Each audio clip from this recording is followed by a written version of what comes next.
In a quiet world above the clouds, there lived a child who felt lost and longed to feel the warmth of something greater. But even in the quietest moments, light is never far away. And then, from the heart of the sky, a glow appeared, not as fear, but as comfort. "You are never alone," the light whispered. "I walk with you in every shadow and every light." With each step they took together, the world awakened. Colors returned, flowers bloomed, and hope filled the air.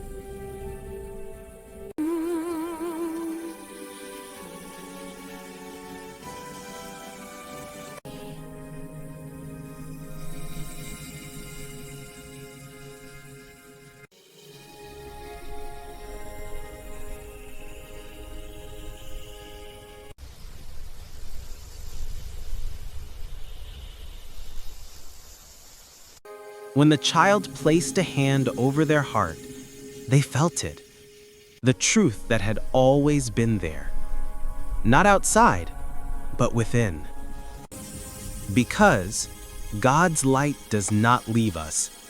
It lives inside every breath, every heartbeat, every soul. And even when the light fades from sight, it never fades from the heart. You are guided. You are loved. You are never alone.